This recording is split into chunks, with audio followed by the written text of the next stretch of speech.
the ideal driver on their highway wouldn't drive above the advisory speed limit. So it's kind of like a little game. Like, yeah, you can drive whatever speed you want, but if you mess up, it's going to be worse because if you were a good driver, you'd be driving the speed that we suggested anyways. My name is Richard Dix, and this is How Did That Happen? A podcast where I look at everyday things or events and try to figure out how they came to be. Every week I will research one topic, and by the end of the episode, I hope to truly have the answer to the question, how did that happen?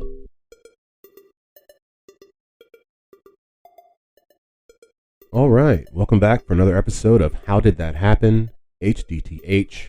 This week it is episode 65, and we're going to talk about the Interstate.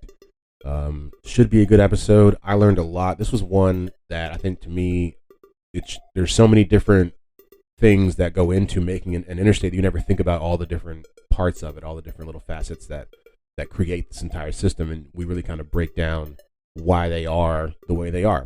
You know, the numbers, the roads, the everything.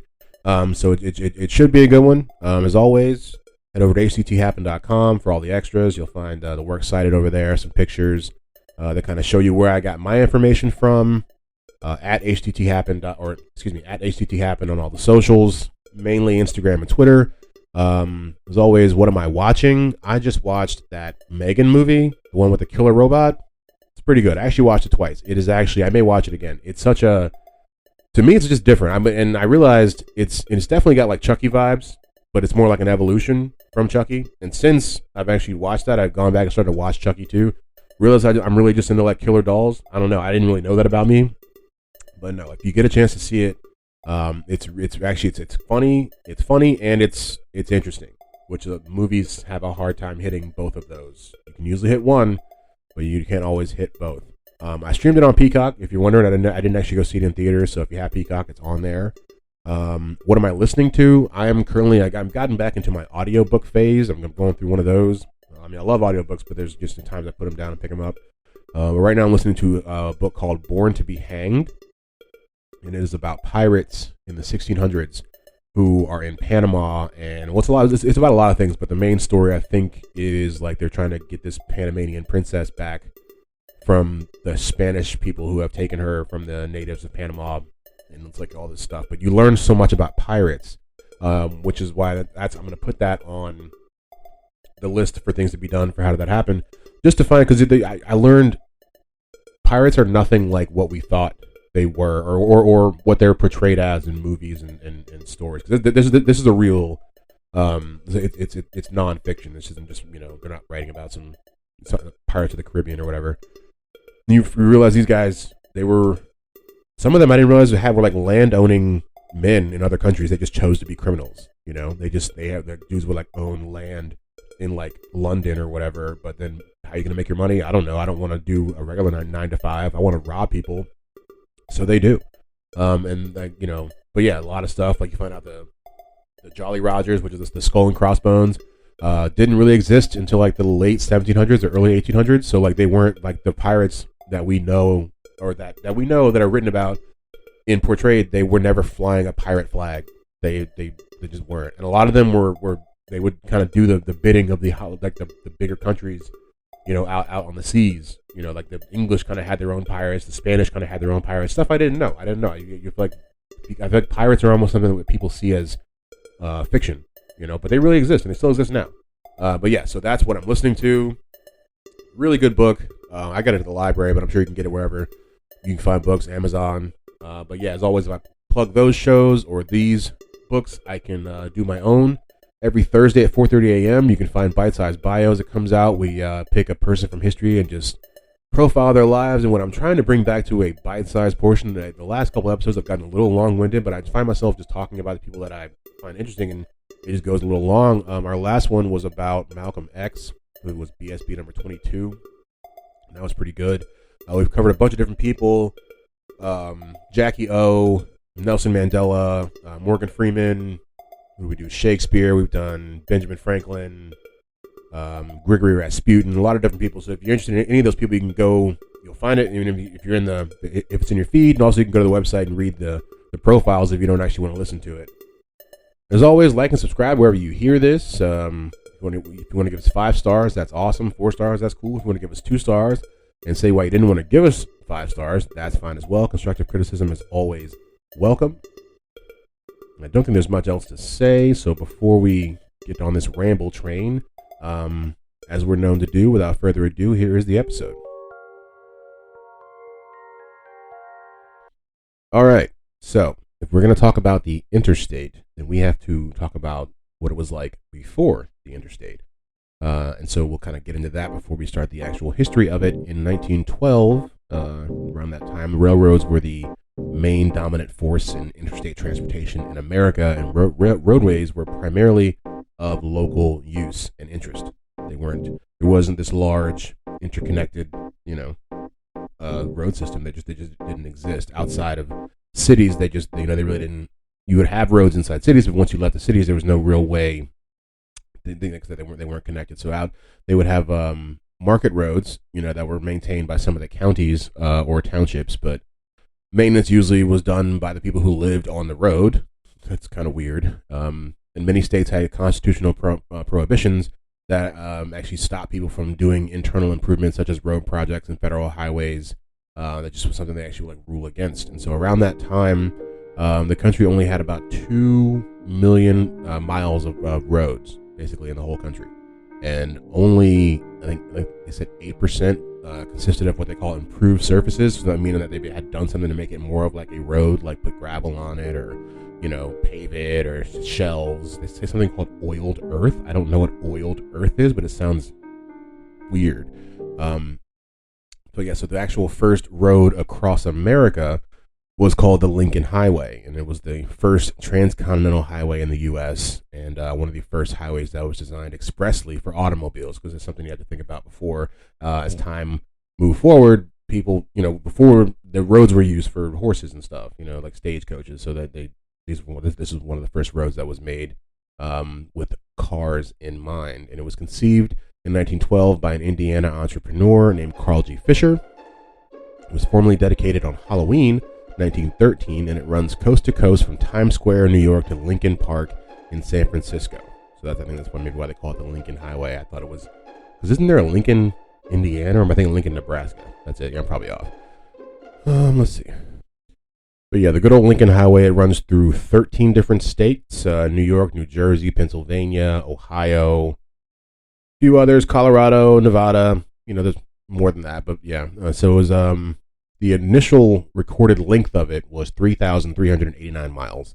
And they did that in 1913. But over the years, they would do some improvements, and it actually got smaller. I think, I don't know, because they didn't have to go through so many different areas, but it would go down to 3,142 miles. Oh, and here's the actual reason why. It's called the Lincoln Highway because they dedicated it to Abraham Lincoln. That is odd. I don't know. It's just, I didn't see that coming. But it was dedicated in 1922. And I think it was the first actual national memorial to Abraham Lincoln. That's pretty cool. Because it was made 9 years before the actual huge one in D.C. That's him sitting in that chair.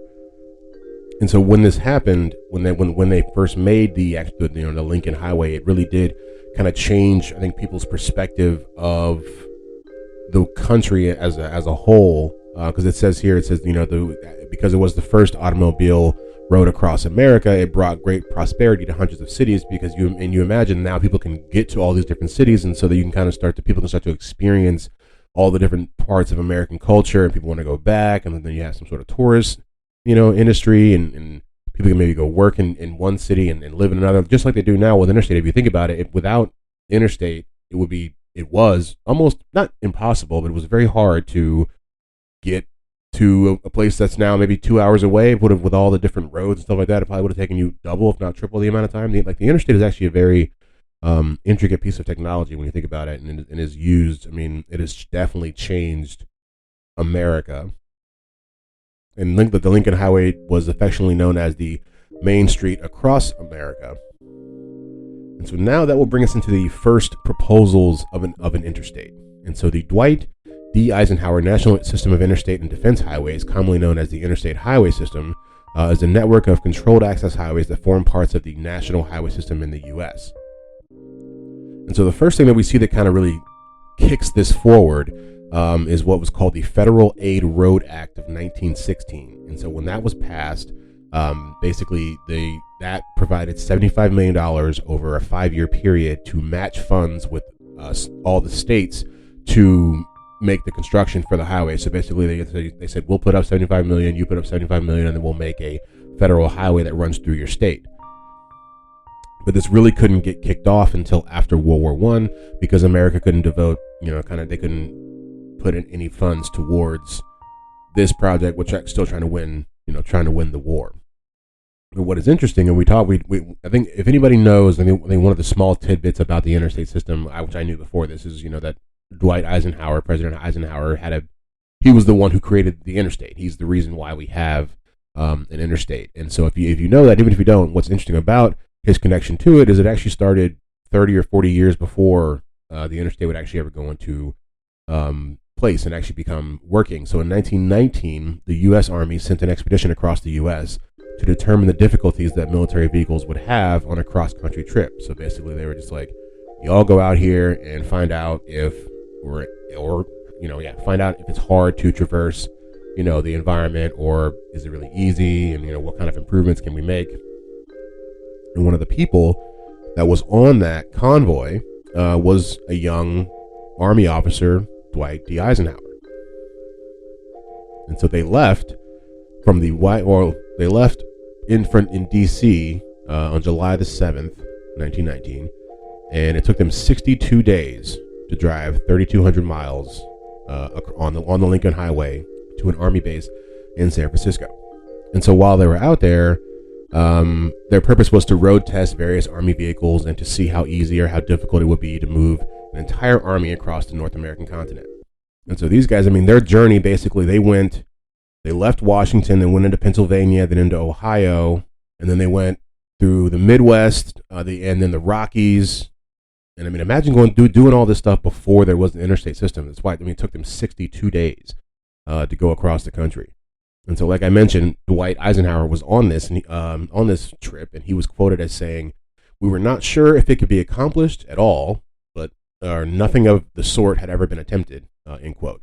And so it was, like I said, it must have been really difficult for them to. I can remember when they said the Rockies, I was like, oh, I forgot about the Rockies. Like, you have to. I imagine there had to have been a lot of construction that had to be done to get through and around those mountains. And so it suffered many setbacks on the route, such as poor quality bridges, broken crankshafts, and engines that got clogged with desert sand. Because America, when you really think about America, and that's what's always I find so interesting about this country, is that there's so many different climates in this country. There is a lot of countries where the weather is all the same because they're not that big.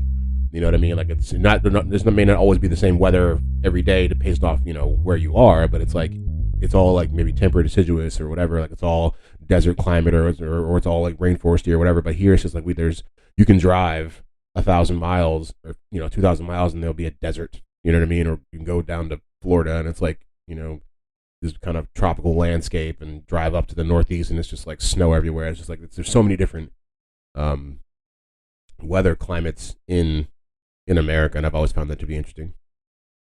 And so after their trip, in 1926, the U.S. creates the numbered highway system, which was the first national road numbering system for cross-country travel. This is the first time they've put a kind of a face to a name with this national highway system. And the roads at the time were still state-funded and maintained by the states. However, there was little in the way of national standards for road design. So they were, you would. It's what you see with a lot of stuff until it becomes kind of the same thing we saw with school buses way back. I think it was in episode 16, something like that. But that when they first started, they were all different colors. You never think about that, but it's like yellow. Not everybody agreed on yellow when they first started. They were green sometimes and red and different things. But so the roads would kind of be different depending on what state you'd be in. And so in 1954, Eisenhower appointed General Lucius D. Clay. Lucius, love that name. And it's almost the people that are named Lucius in like fiction, they're always these like fanatical people. I've never met a Lucius in real life. I wonder what they're like. But General Lucius D. Clay, he headed up a committee that was charged with proposing an interstate highway system plan. They could sum up the motivations for the construction of such a system. It was evident that they needed better highways after they took that 2-month trek across America and all their army vehicles, and they needed to make it safe for vehicles to be on the road.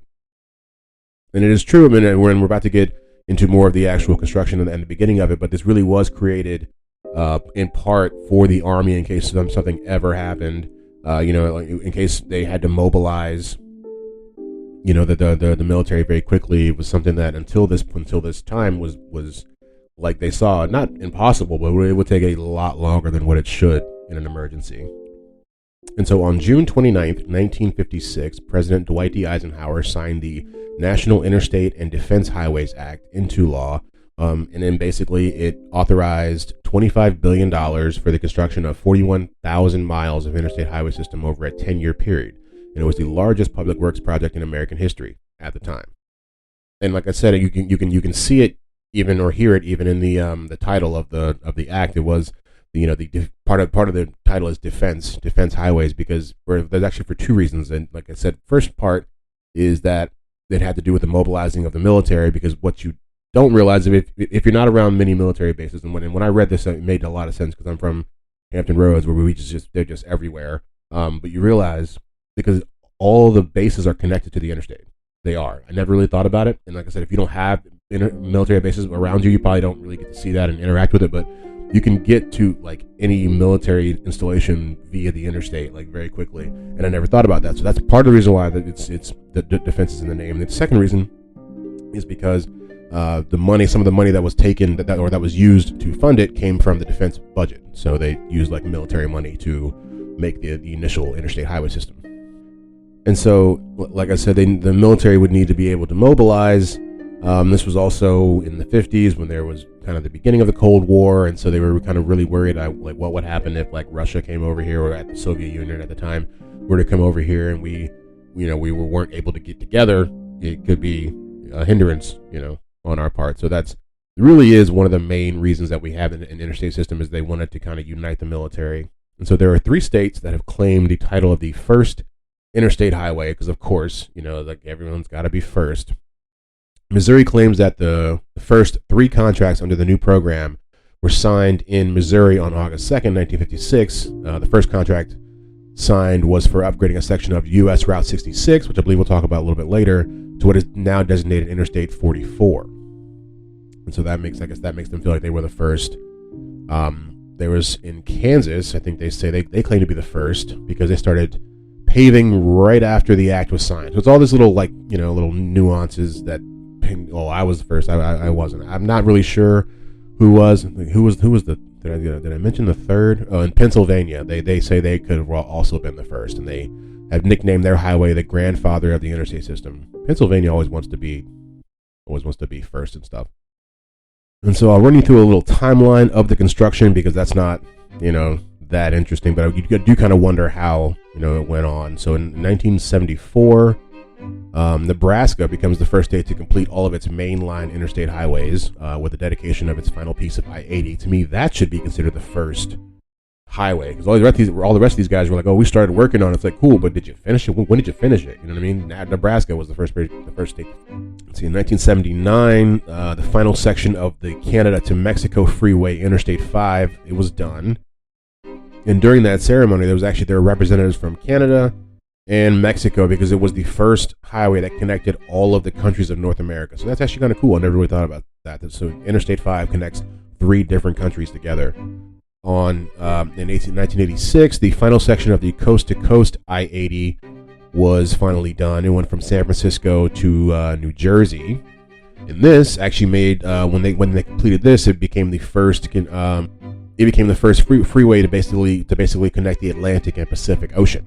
And so there's a lot of little, I guess, these are the first to me that matter more than who was the first person to start working on the highway. But that's not that interesting. But this is, I never really thought about the interstate in this capacity.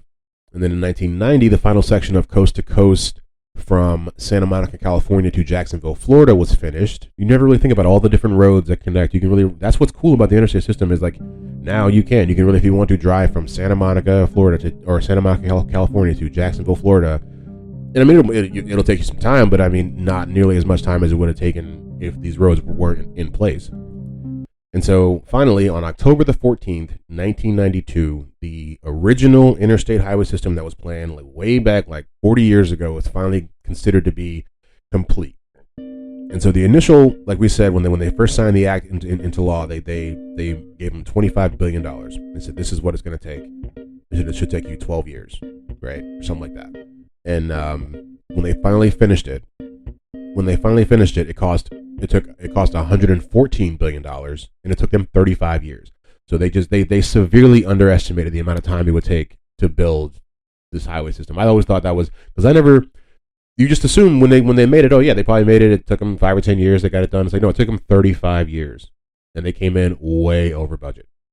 And now we'll touch on a couple little tidbits about the highway system, and then we'll probably be done. Is there are some interesting stuff you never think about with these highway systems, like the interstate highway numbers, which I'm going to get into right now. So the numbering scheme for the interstate highway system was developed in 1957 by the American Association of State Highway and Transportation Officials. ASHTO is the acronym, if you're wondering. I just saw it here. That's a lot to say. And then you're like, wow, it really has an acronym too. So it's ASHTO is so they began numbering dates, or excuse me, they began numbering highways though in 1973. Or excuse me, the way it works now was pretty much finalized back in 1973. Up until then, they were kind of still figuring it out. So it's pretty much been the same for about the last 50 years or so. And so, like a brief rundown, which is something you already probably know if you drive. So that's within the U.S. Primary interstates, also called mainline interstates, or two-digit interstates, are assigned numbers less than 100. So that's why you got like I-64, I-80, I-95. These are the main interstates that run throughout the country. And there are a couple different exceptions to that, but that's the main way it's supposed to work. And then the shorter routes that go around them, the loops and the short connecting roads, spurs as they call them, are assigned 3-digit numbers, where the last 2 digits match the parent route where they came from.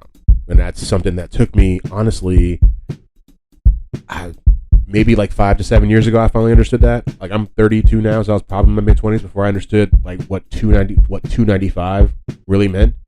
Because around here we're off 95, and so you'll have people that are on like 295, and I'm like, what is 295? Like, what road? That's just a little connecting road to 95, and you know that by the number in front of it. I feel like that should be explained more. I don't know. That maybe that's just me.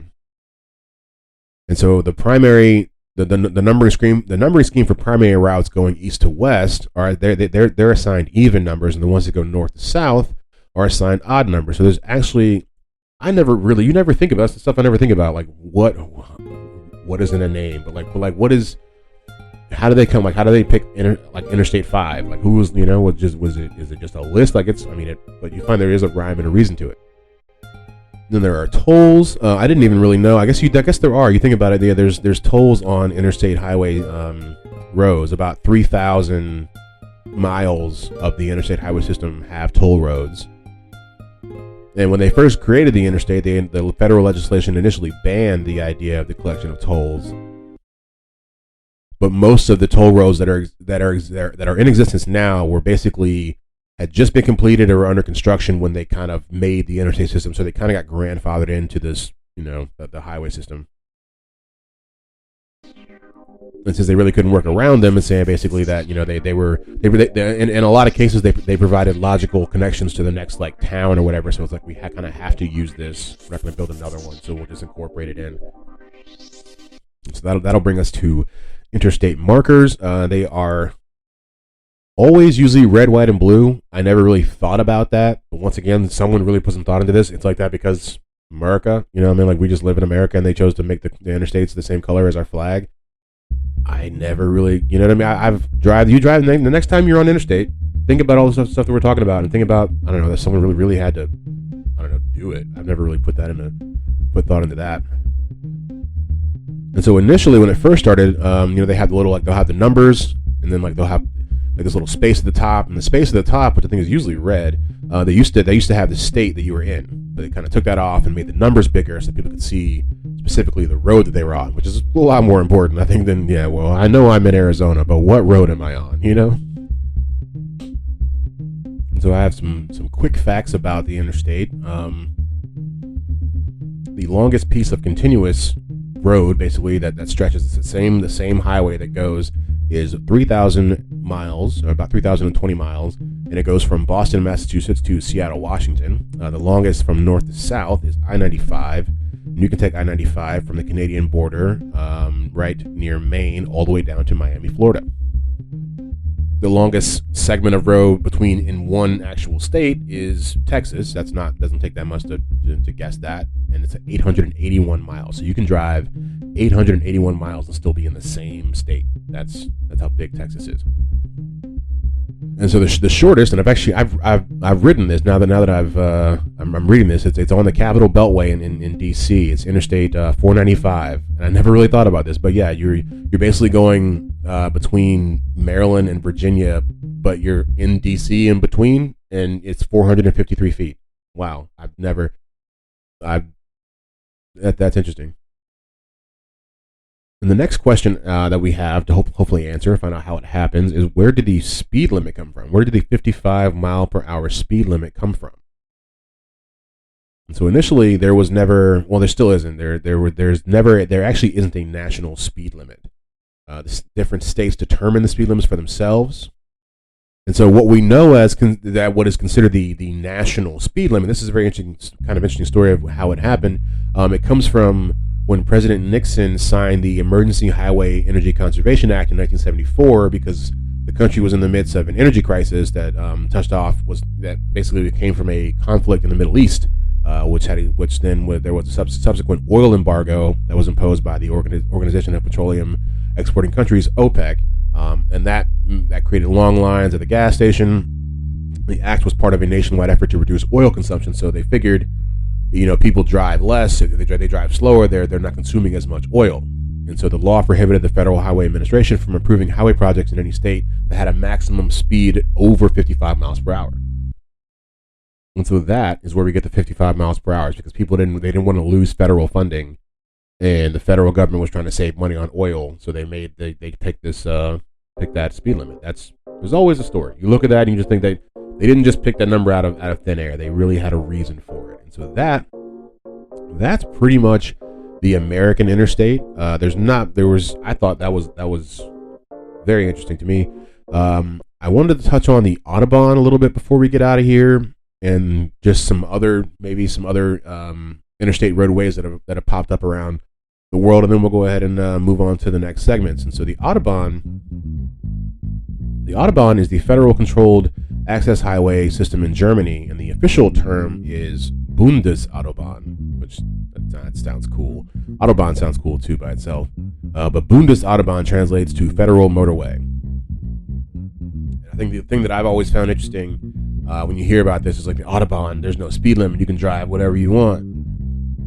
And so that's basically true, but not quite. There are no federally mandated general speed limits for certain classes of vehicles. So, I think some vehicles do have to maintain certain speed restrictions, but there are some where there isn't. But there are limits posted and enforced in areas that are like urbanized and substandard, like accident prone or under construction. So like there are actual speed limits if there's something happening, or because if you're like in a city space, or like if the Autobahn goes through a city space. And they do post what's called an advisory speed limit, basically saying we don't think you should drive any faster than this amount of speed, which is 81 miles per hour. It's 130 kilometers, and they say, so it's like saying, it's almost like kind of your mom being like, hey, I wouldn't do that, but this is what I would drive if I were you, but you can do whatever you want, I guess. And so if you choose to drive the speed limit or over the speed limit, then if something were to happen, then they impose larger punishments on you for having driven at a high speed when the accident happened. Because the true idea, and it's kind of cool, it's like the ideal driver on their highway wouldn't drive above the advisory speed limit. So it's kind of like a little game. Like, yeah, you can drive whatever speed you want, but if you mess up, it's going to be worse, because if you were a good driver, you'd be driving the speed that we suggested anyways. It's a mind game. But the Autobahn opened in 1935. What I think is cool about the Autobahn, and I saw, and it made me think, is like some things really are cooler in other countries, they have emergency telephones that are posted on just throughout the whole highway. And if you look at the American highway system, there's so many movies in America that are made off of being stuck on a highway and with a broken down car and not having access to a phone. It's like that plot is literally erased if you live in Germany. And so there's 17,000 phones that kind of go throughout there. You would think because people have phones like the regular phones that we have now that they would have taken them away, but people are still using them. You know, they say they get used up to 150 times a day. You know, out there on average.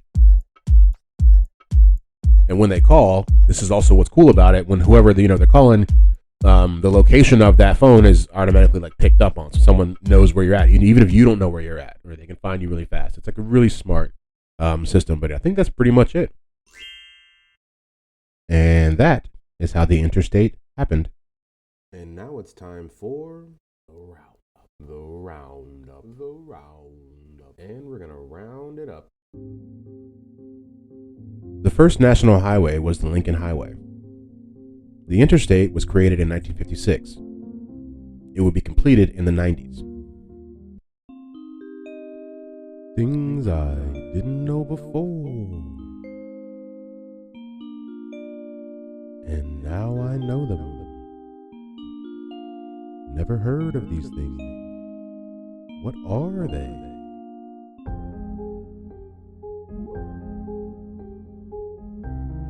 All right, so this week's things I didn't know before. There were just some quirky things.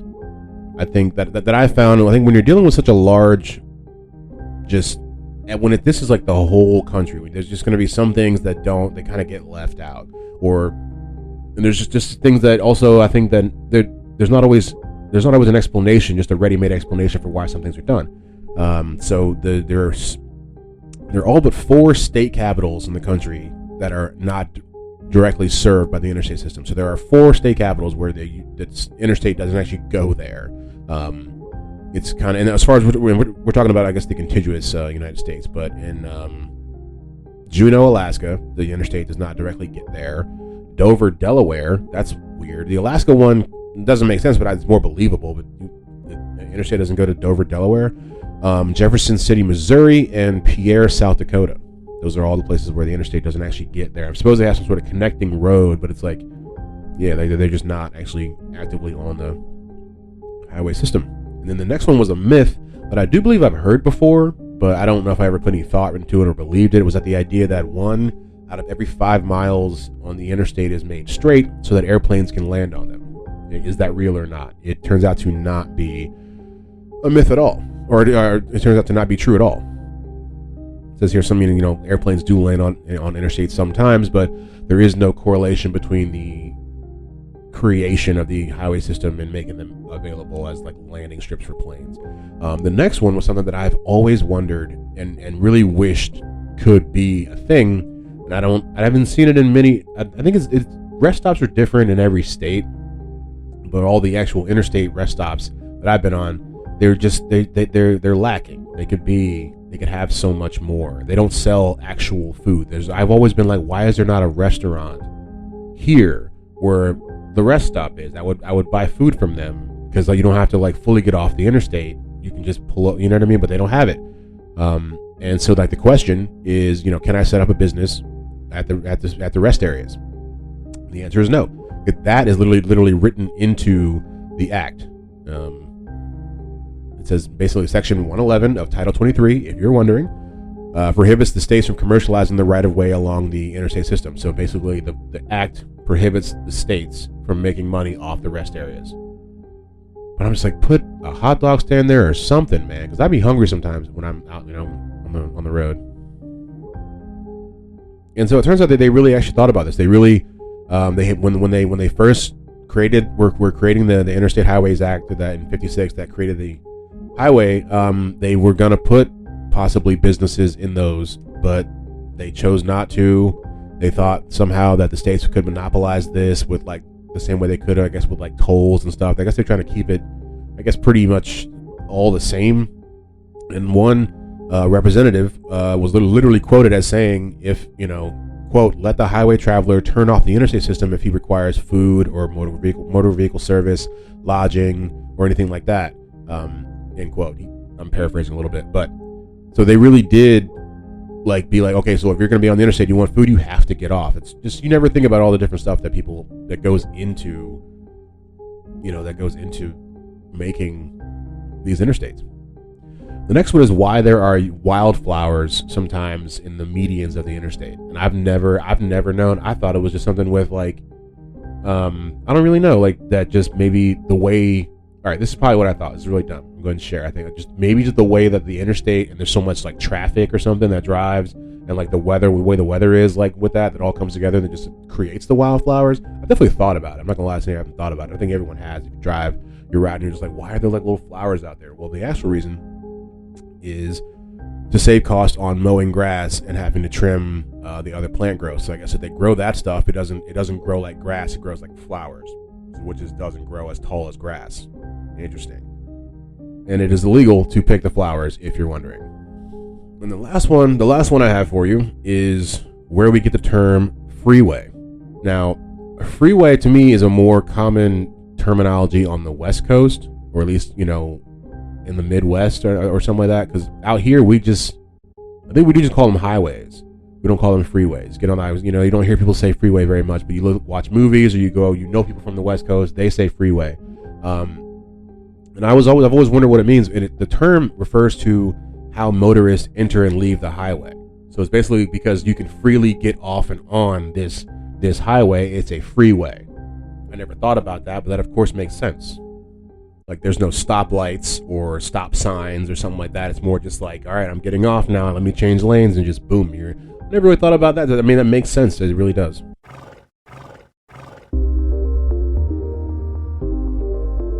All right, that was interstates, or I kept wanting to call it interstates. There's only one interstate. It's just I had to multiple times when I was recording this, I had to go back and cut that out and say the interstate instead. I don't know why it feels more comfortable to say that, but it's not. It's just one interstate highway system. But we learned a lot about it. I didn't realize one of the big things that I didn't know, we talked about. It took them 35 years to make it. You would think that it would have happened, I don't know, they thought in 10 to 12 years. But yeah, 25 bill, and then 12 years turned into 114 billion, and 35 years. So they didn't actually finish the highway system until I was already alive. I didn't know that. I would have thought it would have been done way sooner. But yeah, good episode. Hope you guys liked it. As always, for any of the extras, head over to hthappen.com where you'll find pictures and sometimes videos. We're excited. That shows you where I got all the information from when we are at HTTHappen on any of the socials. Like and subscribe wherever you find this podcast. It really does help the pod grow, and also it makes it so that if you really like the show, it'll just show up when whenever a new episode is released. I didn't really understand that for a long time. I don't want to just out myself as being someone who's, I don't know, I'm not old, but I didn't know that if you subscribe, that means that now it just comes to you. So do that if you really like the podcast. Give us 5 stars if you want to. It'd be awesome. If you want to give us 2 stars, tell us why you didn't want to give us 5 stars. That's fine too. Constructive criticism is always welcome. I think that's about it for the episode, guys. See you in a couple days with the next BSB.